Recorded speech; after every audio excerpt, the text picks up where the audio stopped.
तो UP assembly इंतखाबात के दूसरे मरहले के तहत वोटिंग चल रही है।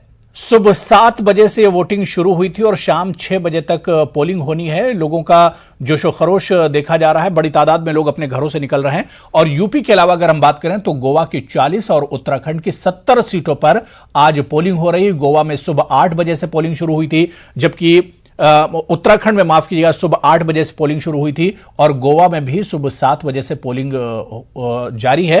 तो 3 जगहों पर 3 स्टेट में आज पोलिंग हो रही है। सबसे दिलचस्प जो मंजरनामा है वो यूपी का है, जहां यूपी की 9 अजला की 55 सीटों पर वोट डाले जा रहे हैं और लोगों के जो अपने बुनियादी मसाइल हैं, लोग उन्हीं मसाइल को लेकर वोट करने के लिए पहुंच रहे हैं। लेकिन अगर उत्तराखंड और गोवा की बात करें तो यहां पर तमाम सीटों पर, गोवा में 40 सीटों पर एक ही मरहले में आज पोलिंग हो रही है और उत्तराखंड की 70 सीटों पर एक ही मरहले में गोवा में भी आज पोलिंग एक तरह से मुकम्मल हो जाएगी।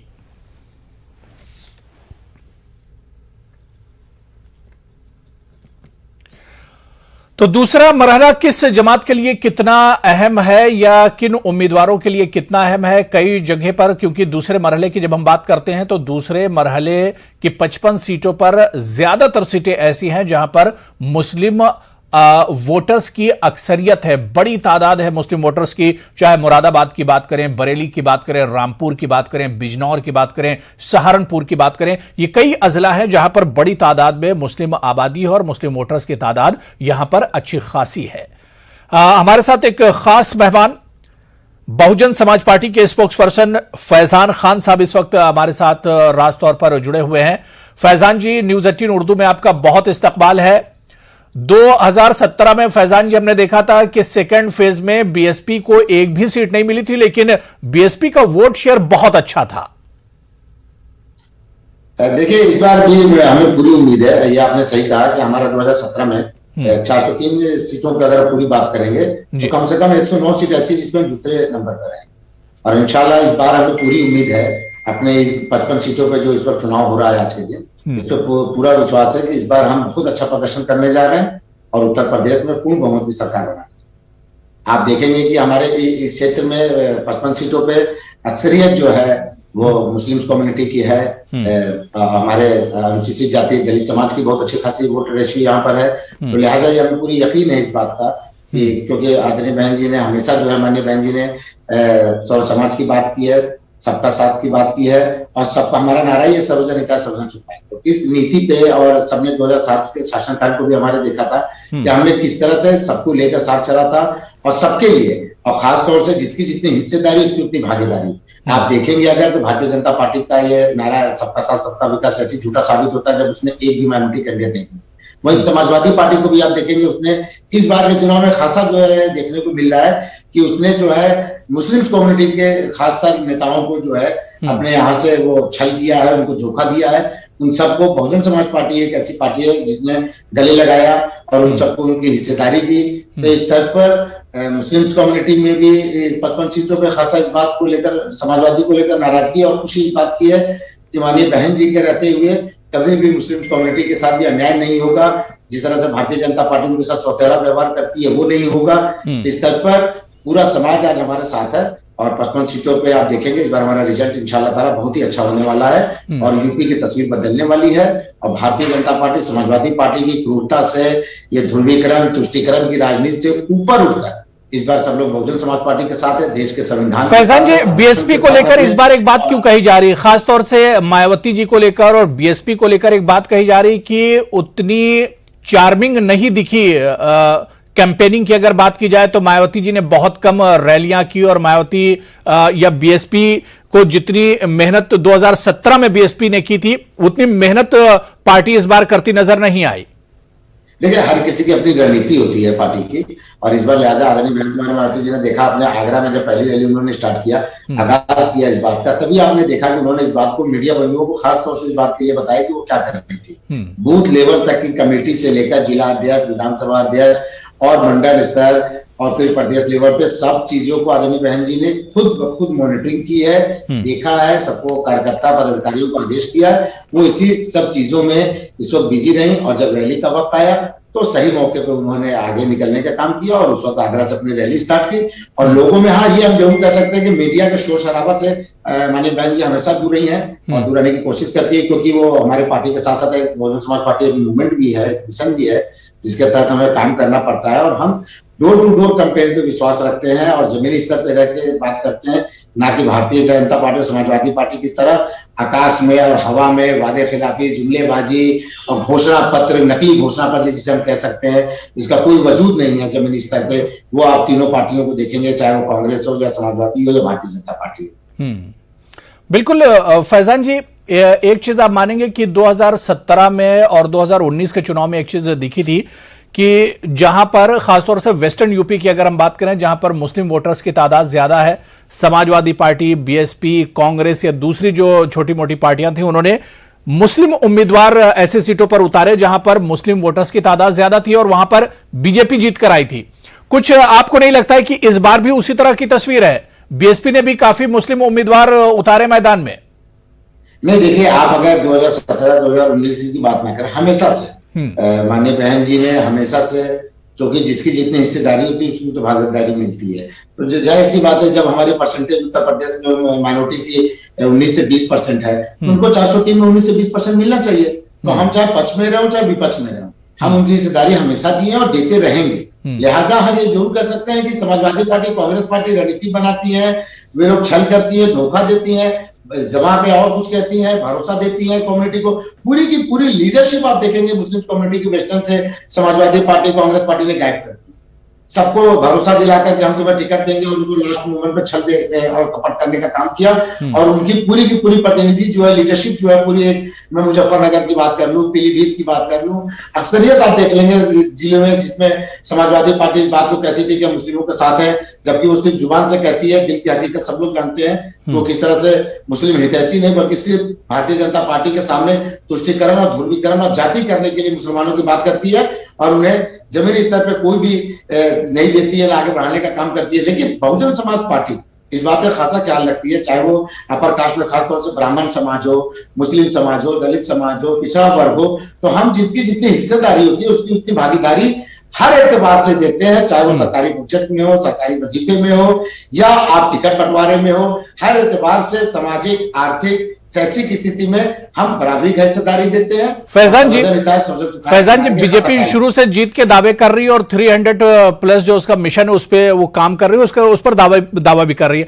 आज मोदी जी ने भी कह दिया है कि बीजेपी यूपी में 10 दिन पहले ही होली मनाने वाली है। आप देखिए, माननीय मोदी जी हो, योगी जी हो, इन लोगों का तो जुबानी ही सब कुछ है। घोषणा पत्र में लिख के जब किसानों से आय दोगुना करने की बात करते हैं, झूठा वादा करते हैं, बिजली देने की बात करते हैं, उत्तर प्रदेश में सबसे महंगी बिजली देते हैं, कहते हैं माफिया सब पलायन कर चुके हैं उत्तर प्रदेश से। तो आप देखेंगे कि माफिया जितने भी उत्तर प्रदेश के हैं सब क्रिकेट ग्राउंड पे हैं और कुछ जो बच्चे हैं वो अमित शाह जी के साथ स्टेज और माननीय मोदी जी के साथ स्टेज शेयर कर रहे हैं। टहनी साहब जो लोग जालियांवाला बाग करते हैं उनके साथ भारतीय जनता पार्टी खड़ी है। आप देख सकते हैं कि 3 सालों में आप 24 मौतें पुलिस हिरासत में होती है, तो आपने तो उत्तर प्रदेश के पुलिस को ही माफिया बना दिया। ये आपकी सोच है, ये आपके विचार है। विकास के नाम पे आपने जनता को ठगा है, जनता को सिर्फ महंगाई दिया, नौजवानों को नौकरी के नाम पे आपने उनको बेरोजगारी दी, स्वास्थ्य के नाम पे आपने कोरोना काल में देखा, त्रैमान देखा, लाशों का ढेर देखा, कब्रिस्तान शमशान की बातें करते थे, वो लाशों में बंटवारा नहीं कर पाएंगे, वो किसमें शमशान में दफनाए, किसको कब्रिस्तान में जलाए। तो ये सब चीजें जब आप देखेंगे जमीनी स्तर पे, बिजली का स्तर आपने देखा, किसानों का यानी पूरे प्रदेश का, हिंदुस्तान में सबसे महंगी बिजली कर दी आपने कहा रियायत दिया, प्रदेश को कहां से कहां लेकर आप चले। पर कैपिटा इनकम में आप जो है देख लीजिएगा 32वें नंबर पर उत्तर प्रदेश को पहुंचा दिया। नीति आयोग का रिपोर्ट आप देख लीजिए, स्वास्थ्य देख लीजिए, उत्तर प्रदेश के हाईकोर्ट ने इस बात को कहा कि स्वास्थ्य में उत्तर प्रदेश का राम भरोसे। तो हर जगह आप विफल हुए हैं। भारतीय जनता पार्टी का तो पूरी तरीके से सुपड़ा साफ हो रहा है। लड़ाई में तो वो है ही नहीं कहीं पर भी, बस समाजवादी पार्टी उसे सपोर्ट करने के लिए भारतीय जनता पार्टी को बता रही है वो लड़ाई में है। बहुजन समाज पार्टी की किसी की हैसियत नहीं है तीनों पार्टियों की कि वो बता सके कि बहुजन समाज पार्टी लड़ाई में, क्योंकि वो हमसे लड़ ही नहीं सकते, क्योंकि वो संविधान के साथ कभी खड़े नहीं हो सकते। बहुजन समाज पार्टी के तत्वों कभी खड़े होकर दिखा दे, संविधान के साथ, आरक्षण के साथ, उत्तर प्रदेश के जनता के साथ गठबंधन करके दिखाते। तो हमने इस बार किया है, 2022 में माननीय बहन जी ने इस बार को कहा है कि हम इस बार उत्तर प्रदेश की जनता के साथ गठबंधन किए। हिम्मत है तो बाकी भारतीय जनता पार्टी अगर काम किया है, विकास किया है, तो क्यों उसे गठबंधन करना पड़ा निषाद पार्टी से और दूसरे पार्टियों से? क्यों समाजवादी पार्टी को बैसाखी की जरूरत पड़ी? अगर वो किसान हितैषी है तो क्यों आरएलडी से गठबंधन करनी पड़ी? हमने काम किया, गन्ना किसानों का मूल्य हमने अपने शासन में दोगुना करने का काम किया, इसलिए हमने डायरेक्ट किसानों से गठबंधन किया। हमने बेरोजगारों को रोजी देने का काम किया। आप देख लीजिए, भारतीय जनता पार्टी का शासनकाल हो या समाजवादी पार्टी का शासनकाल हो, इन लोगों के वक्त में लोगों ने पलायन किया रोजी रोटी के लिए, दूसरे राज्यों में गए। पर बहुजन समाज पार्टी का जब शासनकाल था तो दूसरे राज्यों से उत्तर प्रदेश में लोग रोजी रोटी के लिए आते थे। चलिए ठीक है फैजान जी, दो और खास मेहमान मेरे साथ जुड़े हुए हैं। आदिल हसन आजाद जी हैं, एमआईएम के यूथ प्रेसिडेंट हैं, वो भी इस डिबेट में जुड़ चुके हैं, और इंद्रजीत सिंह टीटू जी जो कि जनरल सेक्रेटरी हैं, नेशनल जनरल सेक्रेटरी हैं आरएलडी के, वो भी हमारे साथ जुड़ चुके हैं। मैं आदिल हसन आजाद जी आपके पास आना चाहूंगा। आदिल जी, एमआईएम तो ये दावा कर ही रही है और मुस्लिम वोटरों पर अपना एक दावा ठोकती आई है, लेकिन दूसरी तरफ आदिल हसन आजाद जी देखिए कि बहुजन समाज पार्टी ने भी बड़ी तादाद में मुस्लिम उम्मीदवार उतारे हैं। तो जनता जान रही है ना, जनता जान रही है कि बहुजन समाजवादी पार्टी भाजपा के साथ सरकार बना चुकी है।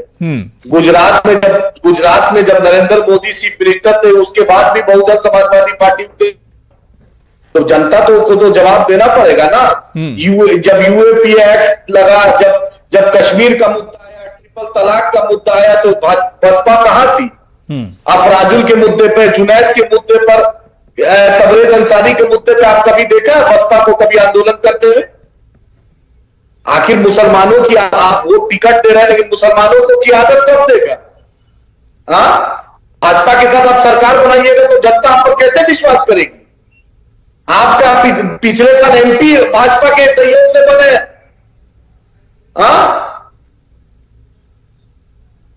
फैजान मुख्यमंत्री रखा तो भाजपा के साथ तो सरकार बनाए ना।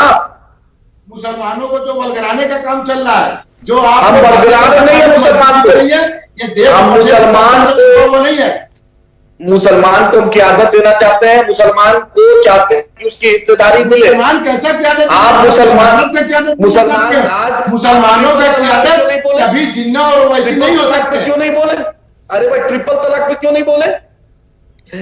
अगर मुसलमानों के इतना हितैषी है तो हैदराबाद में पूरे सीट में चुनाव लड़ लेते हैं। अरे भाई अफराजुल पे क्यों नहीं? कासगंज में जब मुस्लिम पुलिस हिरासत में मौत करता है, बहुजन समाज पार्टी खड़ी रहती है। चंदा करोड़ों रुपए का चंदा आपको मिलता है, आप तो दिख ही नहीं रहते उत्तर प्रदेश चुनाव में।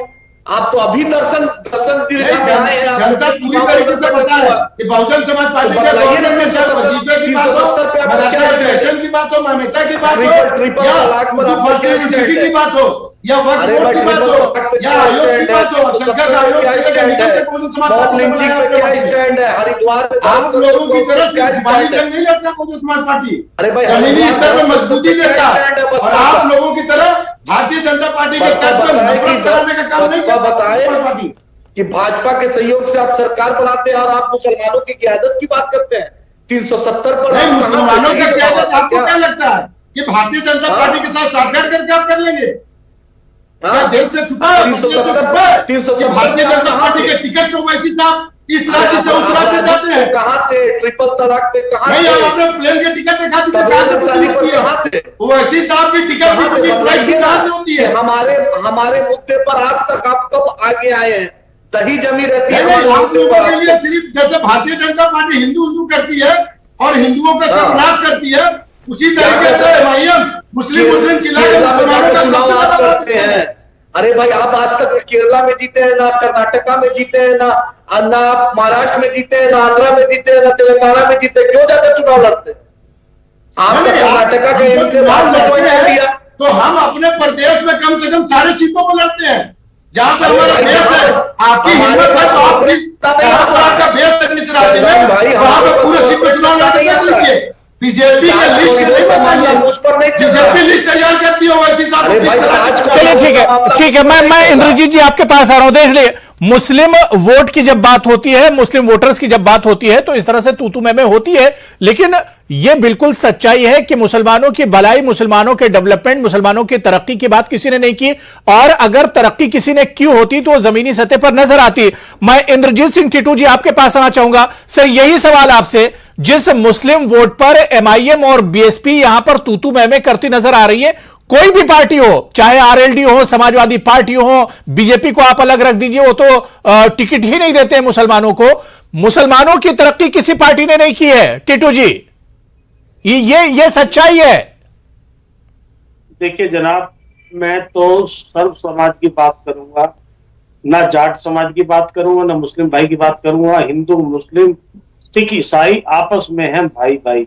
मैं तो इस पैटर्न पे आपसे बात करूंगा। हर समाज का व्यक्ति, वो किसी भी जाति, किसी भी धर्म से आता है, जो हमारे भारत में रहता है, वो कोई हमारी बाजू है, कोई हमारा हाथ है, कोई पैर है, कोई आंख है, कोई नाक है, हमारे शरीर का एक हिस्सा है। वो किसी भी जाति तो डेवलपमेंट भी तो सबका इसी तरह से बराबर होना चाहिए, सबकी तरक्की भी तो इसी तरह से होनी चाहिए। मैं वहीं आ रहा हूं, मैं वहीं आ रहा हूं जी। हम तो कहेंगे शरीर का पार्ट है, हिंदू, मुस्लिम, सिख, ईसाई, किसी का कोई हिस्सा है, किसी का कोई हिस्सा है। हमें जातिवाद में, क्योंकि अब तक हमारा जो देश का उत्तर प्रदेश तरक्की नहीं कर पाया, हम जातिवाद में सीमित रह गए। हमें इससे ऊपर उठना पड़ेगा। देखिए 70% अर्थव्यवस्था भारतवर्ष की किसानी पर निर्भर है, किसान पर निर्भर है। अब जब पूरे देश की जीडीपी गिर गई